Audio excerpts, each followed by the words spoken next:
ছোট এলাচের দানা দিয়ে দিলাম কয়েকটা। দুধটাকে ভালো করে ফুটিয়ে নেব। মিক্সিং জারের মধ্যে খানিকটা কাজু নিয়ে নিলাম, বাতাসা নিয়ে নিলাম, এইগুলোকে একটু গুঁড়ো করে নেব। দুধটাকে খুব ভালো করে ফুটিয়ে নিয়েছি। এবার দুধের মধ্যে খানিকটা গুঁড়ো দুধ দিয়ে দিলাম, ভালো করে মিশিয়ে নেব।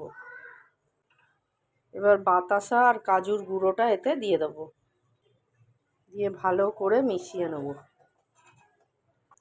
দুধটা আমার রেডি হয়ে গেছে। এবার এটাকে আমি ঢাকা দিয়ে রেখে দেবো। ফ্রাই প্যানে ঘি দিয়ে দিলাম। পাউরুটিগুলোকে তেকোনা করে কেটে নিয়েছি, এবার এগুলোকে ভেজে নেব।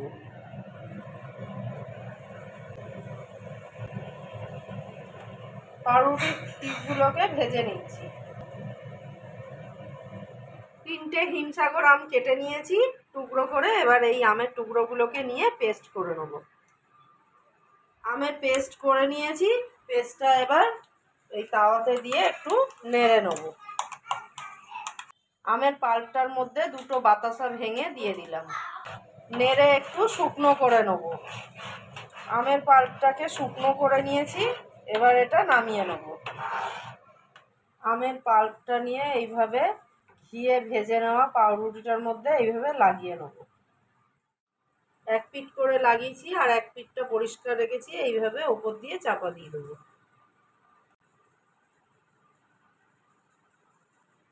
সবকটা এইভাবে চাপা দিয়ে দেবো।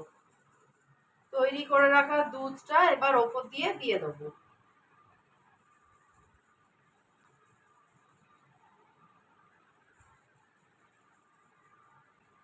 এটা একটু বেশি করেই দুধটা দিয়ে দিতে হবে, তাহলে পাউরুটিটা দুধটা টেনে নেবে।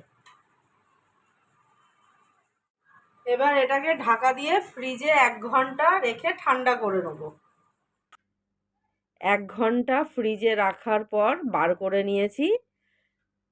তৈরি করে নিলাম আমের শাহি টুকরা। নতুন বন্ধুদের সাবস্ক্রাইব করার জন্য অনুরোধ রইল।